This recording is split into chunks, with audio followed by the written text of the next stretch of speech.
আসসালামু আলাইকুম বন্ধুরা, কেমন আছো? আশা করছি খুব ভালো আছো। আমরাও খুব ভালো আছি। তোমরা দেখতেই পাচ্ছ সামনে রেডি হয়ে গেছে, আমরাও রেডি হয়ে গেছি। তাড়াতাড়ি গেটে চাবি দিয়ে দিচ্ছি। আমরা কোথায় যাচ্ছি? আমরা যাচ্ছি ডিনার করতে। আমার শরীরটা ভালো লাগছিল না, রান্না করতে ইচ্ছা করছিল না, ভাবলাম বাইরে থেকে একটু ডিনার করে আসি। আর সুপিয়ানকে দেখো, সুপিয়ানের তো গাড়িতে উঠলেই ঘুম পেয়ে যায়। আর বন্ধুরা এদিকে দেখো, দিল্লির দেওয়ালগুলো এত সুন্দর হয় পেন্টিংগুলো, আর আমাদের পশ্চিমবাংলার দেওয়ালগুলো খালি ভোট দিন করে ভর্তি করে দিয়েছে। আর ভাবলাম ডিনার করার আগে একটু কাবাব খেয়ে নিই। তো এটা রোড সাইড কাবাব, এত সুন্দর খেতে লাগে, এটা খুবই টেস্টি হয়, খুবই ভালো হয়। সেই জন্য ডিনার করার আগে একটু কাবাব খেয়ে নিলাম। আর আমরা এই হোটেলটাই খাবো। এই হোটেলটার নাম দিল্লি কিচেন। চলো ভিতরে যাওয়া যাক।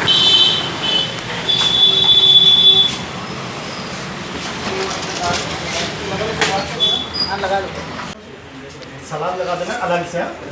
ठीक है।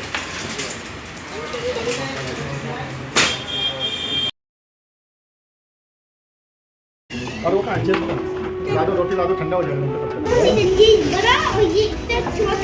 भाई कितना टाइम लगेगा? 2 रोटी कर दे। আমরা অর্ডার করেছিলাম 4 পিস চিকেন লেগ, আর ওটা ছিল চিকেন চাপ আর রুমালি রুটি, আর পেঁয়াজ আর চাটনি তাও ফ্রি দেয়। তোমরা দেখতেই পাচ্ছিলো খুব গরম ছিল, সামিল ধরতে পারছিল না, সেই জন্য সুফিয়ানকে আর সামিলকে একটু করে খাইয়ে দিচ্ছিলাম। আর চিকেনের মধ্যে চিকেন লেগ সামিলের সব থেকে ফেভারিট জিনিস। আর রুটিটারও অত খায় না রুটি, কিন্তু চিকেন থাকলেও চিকেনটাই বেশি করে খায়, খুবই ভালো লাগে ওর খেতে। আমরা খাওয়া দাওয়ার পর বেরিয়ে পড়লাম বাইরে দেখলাম আম বিক্রি হচ্ছে। বন্ধুরা এটা কি আম আমার ঠিক মনে পড়ছিল না, তোমরা প্লিজ এর নামটা কমেন্ট করে জানিও। আমরা 2 কিলো আম নিয়ে নিলাম। তারপর ভাবলাম একটু মিষ্টি খাই, ঝাল খেয়েছি, একটু মিষ্টি খেতে ইচ্ছা করছিল।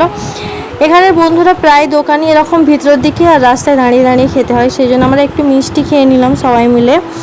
তারপর পার্কিং এরিয়ার দিকে যাচ্ছিলাম, ওদিকে গাড়িটা পার্কিং করা হয়েছিল।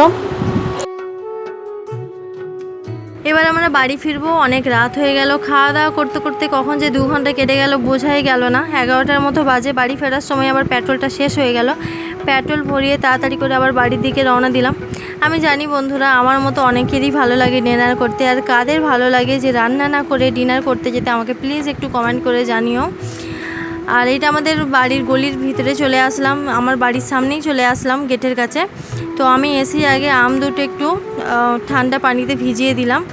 ঠান্ডা পানিতে না দিলে আমটা কেনার সময় খুবই গরম থাকে, আর ওই গরম আমটা খেলেই শরীরের ক্ষতি হবে। আমগুলো ঠান্ডা হয়ে যাওয়ার পরে একটু কেটে নিচ্ছি। আমগুলো দেখো বন্ধুরা কতটা সুন্দর লাল, আর যেমন লাল তেমন মিষ্টি খেতে। তো এটা ছিল আমার মিনি ব্লগ বন্ধুরা, কেমন লেগেছে প্লিজ একটু আমাকে কমেন্ট করে জানিও।